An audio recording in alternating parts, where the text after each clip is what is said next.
Bismillahirrahmanirrahim. Assalamu alaikum.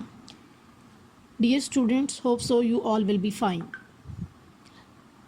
Today we are going to discuss about proteins, amino acids and their structures. सबसे पहले हम देखते हैं proteins होते क्या हैं. अकॉर्डिंग टू बायोलॉजी उसकी डेफिनेशन क्या है. Proteins are the polymers of the amino acids. They are the compounds containing carbon, nitrogen, oxygen and hydrogen. पहली लाइन में इसकी डेफिनेशन है कि प्रोटीन्स क्या होते हैं. ये बेसिकली ऑर्गेनिक कंपाउंड्स होते हैं. जो किस से बने होते हैं ऑर्गेनिक कंपाउंड्स हमें पता है 3 मेजर कंपोनेंट होते हैं, कार्बन, हाइड्रोजन एंड ऑक्सीजन. लेकिन प्रोटीन ऐसे ऑर्गेनिक कंपाउंड्स होते हैं जिनके अंदर इन 3 बेसिक एलिमेंट्स के साथ साथ चौथा नाइट्रोजन कंपलसरी होता है. अब प्रोटीन बने किस चीज़ से होते हैं, इनके बेसिक यूनिट्स क्या होती हैं, वो अमाइनो एसिड्स होते हैं. इसलिए हम इसको बोल देते हैं कि they are the polymers of amino acid and compounds containing carbon, nitrogen, oxygen and hydrogen. कि वो कंपाउंड्स जो कि अमाइनो एसिड से मिलके बने हो और इन कंपाउंड्स के अंदर कार्बन, नाइट्रोजन, ऑक्सीजन और हाइड्रोजन मेजर कंपोनेंट हो. अच्छा, इसके साथ साथ अमाइनो एसिड जो हैं वो कितने होते हैं प्रोटीन के अंदर. तो प्रोटीन डिफरेंट टाइप्स की होती हैं. कुछ प्रोटीन्स छोटी होती हैं, कुछ प्रोटीन्स बड़ी होती हैं. फंक्शंस के हिसाब से उनका साइज़ होता है. इस वजह से वो साइज़ के हिसाब से अमाइनो एसिड्स होंगे. कुछ के अंदर फ्यू अमाइनो एसिड्स होंगे, कुछ के अंदर थाउजेंड्स में अमाइनो एसिड्स होंगे या इससे भी ज़्यादा अमाइनो एसिड्स जो हैं वो हो सकते हैं. नेचर के अंदर अगर हम देखें जितने भी लिविंग ऑर्गेनिजम्स हैं तो प्रोटीन की क्या रेशियो होती है लिविंग ऑर्गेनिजम्स के अंदर. तो ये मोस्ट अबंडेंट ऑर्गेनिक कंपाउंड्स होते हैं जो लिविंग सेल्स के अंदर पाए जाते हैं.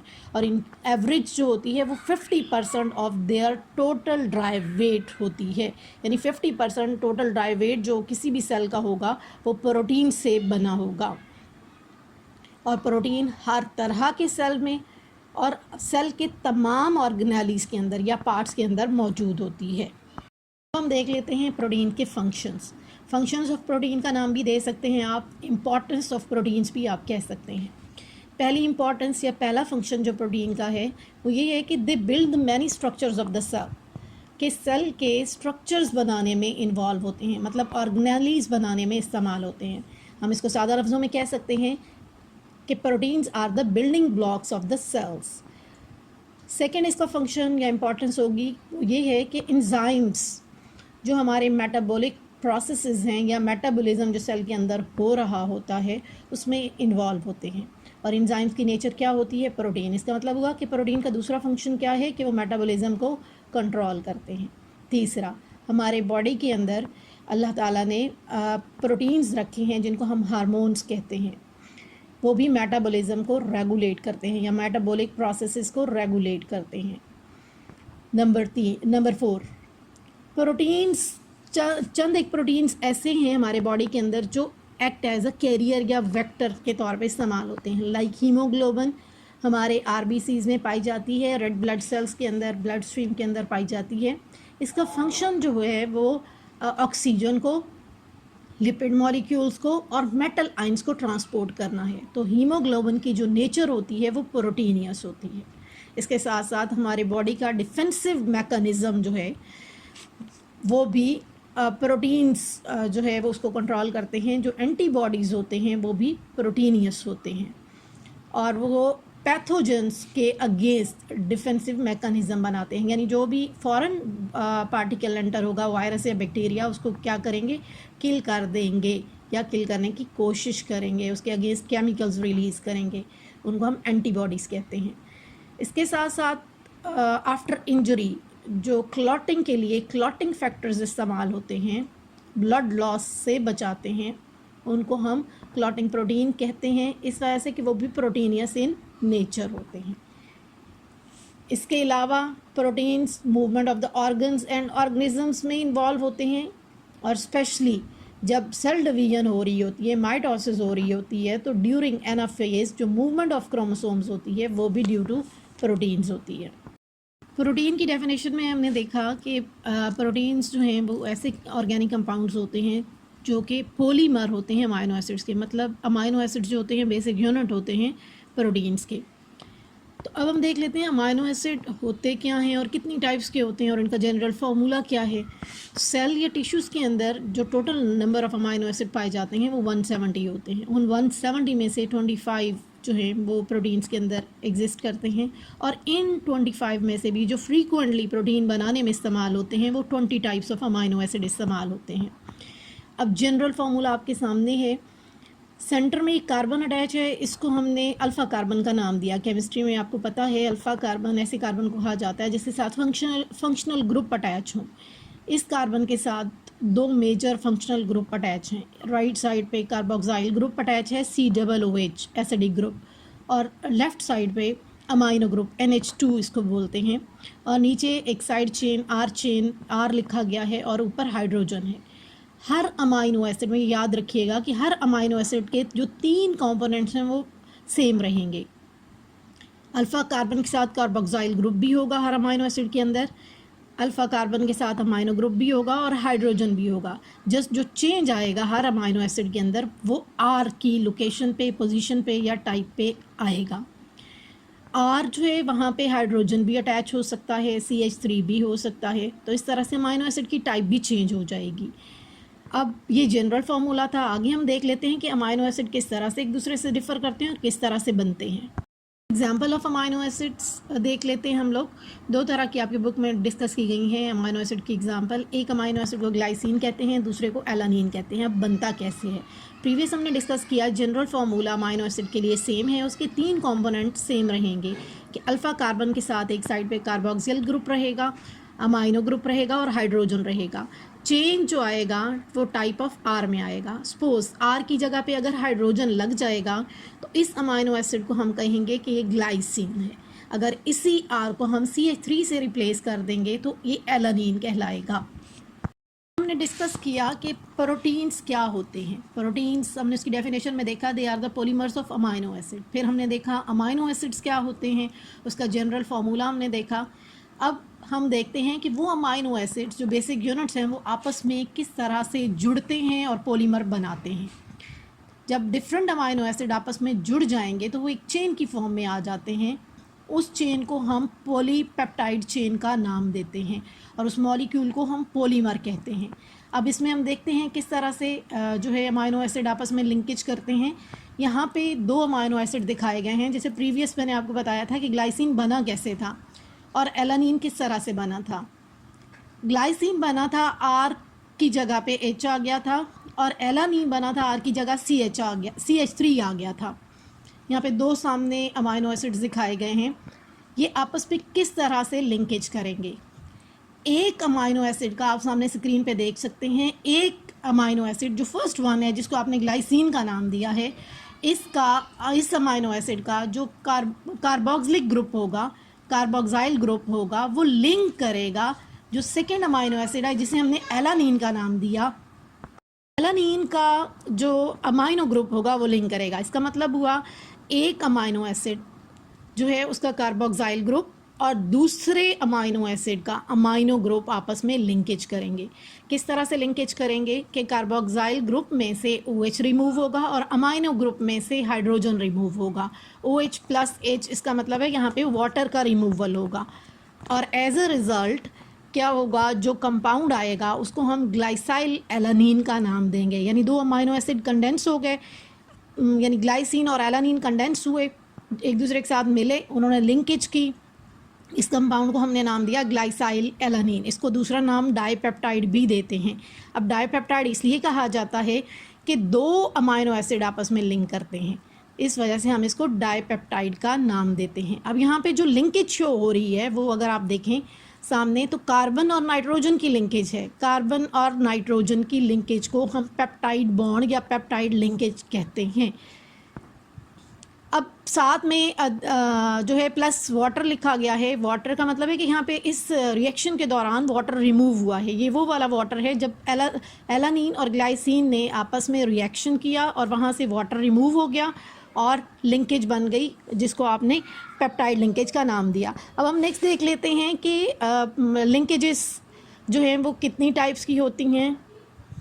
अभी हमने रिएक्शन में देखा कि दो अमाइनो एसिड्स उन्होंने आपस में रिएक्ट किया, ग्लाइसिन ने और एलानीन ने, और एज अ रिज़ल्ट जो कंपाउंड बना उसे हमने ग्लाइसाइल एलानीन का नाम दिया था, या हमने कहा था ये डाइपेप्टाइड बना। ये अब हम देख लेते हैं कि दो अमाइनो एसिड्स तो बने तो उन्हें डाइपेप्टाइड का। अब हम ये देख लेते हैं अगर सपोज 3 अमाइनो एसिड्स मिलेंगे तो वो क्या कहलाएगा कंपाउंड, उसको हम कहेंगे ट्राईपेप्टाइड।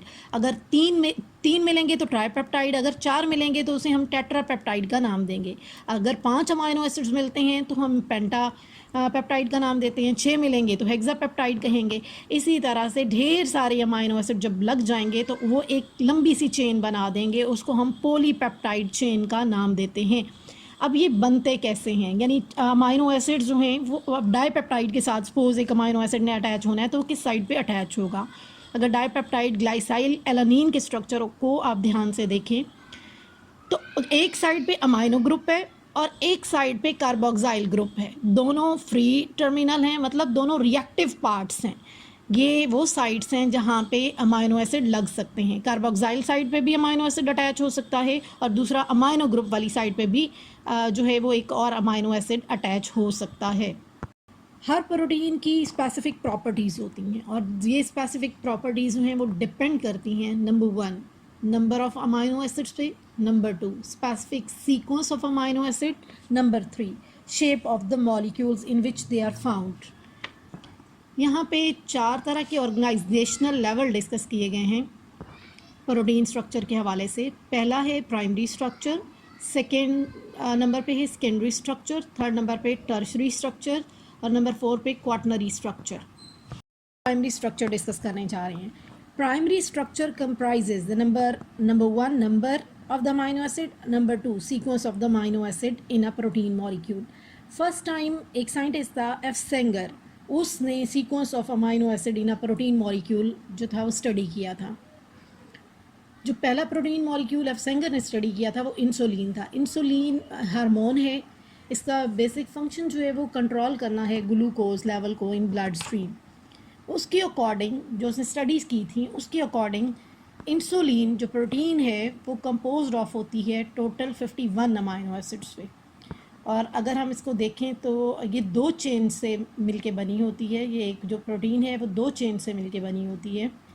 एक चेन के अंदर 21 अमाइनो एसिड पाए जाते हैं और दूसरी चेन के अंदर 30 अमाइनो एसिड पाए जाते हैं। जैसा कि आप डायग्राम में भी देख सकते हैं 2 चेन्स बनी हुई हैं और ये चेन्स येलो बीड्स आपको नज़र आ रहे होंगे, पर्पल ब्लू बीड्स के साथ साथ येलो गोल्डन बीड्स नज़र आ रहे होंगे। ये येलो गोल्डन बीड्स जो हैं ये लिंकेज शो कर रहे हैं कि ये दोनों जो चेन्स हैं अल्फ़ा बीटा भी आप इन्हें कह सकते हैं, ये 2 चेन्स जो हैं ये आपस में लिंक करती हैं, लिंकेज बनाती हैं और इस लिंकेज को हम डाइसल्फाइड लिंकेज का नाम देते हैं। स्ट्रक्चर में दूसरी एग्जांपल इंसुलिन के अलावा जो दूसरी प्रोटीन की एग्जांपल है वो हीमोग्लोबिन है। हीमोग्लोबिन ऐसी प्रोटीन है जो कैरी करती है ऑक्सीजन मॉलिक्यूल को, इसके साथ साथ ये लिपिड मॉलिक्यूल्स को और मेटल लाइंस को कैरी करने की एबिलिटी रखती है। जब इसका स्ट्रक्चर स्टडी किया गया तो देखा गया ये टोटल 4 चेन्स पे कंसिस्ट करती है या कंपोज्ड ऑफ होती है। इन 4 चेन्स में से 2 जो चेन्स होती हैं उनको अल्फ़ा चेन कहते हैं और 2 चेन्स को हम बीटा चेन्स का नाम देते हैं। हर अल्फ़ा चेन के अंदर 141 अमाइनो एसिड्स होंगे और हर बीटा चेन के अंदर 146 अमाइनो एसिड पाए जाएंगे। टोटल जो अमाइनो एसिड्स का नंबर है वो 574 amino acid in haemoglobin structure मौजूद होते हैं। अब ये 141 अल्फ़ा में है, इसको आप डबल कर दें 141 प्लस 141 कर लें या 141 मल्टीप्लाई बाय 2 कर लें। सेम इसी तरह से 146 मल्टीप्लाई बाय 2 कर लें या 146 प्लस 146 करें और इन सबको ऐड करें तो आपके पास जो टोटल नंबर आएगा वो 574 होगा। इसका मतलब है कि हीमोग्लोबिन के अंदर 574 अमाइनो एसिड्स मौजूद होते हैं। डायग्राम में शो भी किया हुआ है यहाँ पे इसका स्ट्रक्चर। ये ग्लोबुलर प्रोटीन बनाती है, ये एक लंबी चेन, अमाइनो एसिड ज़्यादा होते हैं इसमें तो एक ये लंबी चेन बनाती है। पॉलीपेप्टाइड चेन लंबी होती है और चेन जो है वो स्ट्रेट नहीं रह सकती, इस वजह से वो कॉइल हो जाती है और जो कॉइल होने के बाद जो स्ट्रक्चर देती है उसको हम ग्लोबुलर प्रोटीन का नाम देते हैं। प्राइमरी स्ट्रक्चर्स को जब हम डिस्कस करते हैं साथ हम ये भी देखते हैं कि ह्यूमन बॉडी के अंदर टोटल कितनी नंबर ऑफ़ प्रोटीन्स पाई जाती हैं। ह्यूमन बॉडी के अंदर 10,000 प्रोटीन्स जो हैं वो मौजूद होती हैं और हर प्रोटीन यानी 10,000 जो प्रोटीन्स हैं, हर प्रोटीन जो है वो एक स्पेसिफिक सीक्वेंस और अरेंजमेंट ऑफ अमाइनो एसिड से बनी होती है। अब ये सीक्वेंस जो है वो डिटरमिन कौन करता है? ये सीक्वेंस जो है वो डीएनए के अंदर जो मौजूद न्यूक्लियोटाइड्स होते हैं वो डिटरमिन करते हैं। और ये सीक्वेंस में होना ज़रूरी इसलिए भी है कि अमाइनो एसिड की पर्टिकुलर अरेंजमेंट जो है वो इसकी प्रॉपर फंक्शनिंग को डिसाइड करती है। अगर अमाइनो एसिड अपनी पर्टिकुलर लोकेशन या नॉर्मल लोकेशन पे ना हो तो वो अब नॉर्मल फंक्शनिंग हो जाती है उस प्रोटीन की, उसको प्रोटीन मतलब फेल हो जाती है जो उसको प्रॉपर टास्क या फंक्शन मिला होता है। अगर हम हीमोग्लोबिन की बात करें, हीमोग्लोबिन का हमने फंक्शन देखा, इसका फंक्शन है कैरी करना ऑक्सीजन मॉलिक्यूल्स को, लिपिड मॉलिक्यूल्स को कैरी करती है, साथ में मेटल आयंस को कैरी करती है। और इसमें टोटल 574 अमाइनो एसिड्स जो हैं वो पाए जाते हैं। एक कंडीशन ऐसी आती है जिसमें वो अपनी प्रॉपर फंक्शनिंग नहीं कर पाती, और वो किस वजह से नहीं कर पाती? क्योंकि उसके अंदर एक अमाइनो एसिड का सीक्वेंस जो है वो डिस्टर्ब हो जाता है। यानी 574 अमाइनो एसिड में से जस्ट एक अमाइनो एसिड जो है वो उसका सीक्वेंस डिस्टर्ब होने की वजह से वो अपनी फंक्शनिंग प्रॉपर नहीं कर पाती। जो नॉर्मल ग्लूटामिक एसिड ने लगना होता है उसको रिप्लेस हो जाता है बाय वेलिन, जिसकी वजह से वो अपनी प्रॉपर फंक्शनिंग नहीं कर पाती और एक डिज़ीज़ हो जाती है। मेडिकल टर्म में उसको हम सिकल सेल अनीमिया का नाम देते हैं। इसमें इनसफिशेंसी ऑफ ऑक्सीजन की वजह से पेशेंट की जो है वो डेथ होने के चांसेस बढ़ जाते हैं। समराइज़ कर लेते हैं जो टॉपिक्स आज हमने डिस्कस किए। जनरल हमने प्रोटीन डिस्कस किया, प्रोटीन की हमने डेफिनेशन देखी क्या होती है, फिर उसकी इंपॉर्टेंस या उसके फंक्शंस के बारे में देखा, फिर हमने देखा उसकी बेसिक यूनिट्स क्या होती हैं, अमाइनो एसिड्स होते हैं, अमाइनो एसिड्स का जनरल फार्मूला या उसका स्ट्रक्चर हमने डिस्कस किया। फिर उसके बाद हमने अमाइनो एसिड बनते किस तरह से हैं वो देखे और उसमें एलानिन और ग्लाइसिन की एग्जांपल डिस्कस की। फिर उनकी कंडेंसेशन होती है, पॉलीमर्स बनते हैं या डाइपेप्टाइड बनते हैं। ग्लाइसिन और एलानिन जब आपस में मिलते हैं तो डाइपेप्टाइड बनता है। उसके बाद हमने स्ट्रक्चर ऑफ प्रोटीन देखा और उसमें जो हमने पहला स्ट्रक्चर डिस्कस किया वो था primary structure. Thank you so much students. उम्मीद है आपको समझ आ गई होगी इस टॉपिक के बारे में। अगर इसको डिटेल से सुने और उसके बाद अगर आपकी कोई क्यूरीज़ हैं तो आप मुझे सेंड कर सकती हैं, आपको इंशाल्लाह आंसर मिलेगा उस चीज़ का। इंशाल्लाह नेक्स्ट लेक्चर में आपसे मुलाकात होती है। अल्लाह हाफिज़।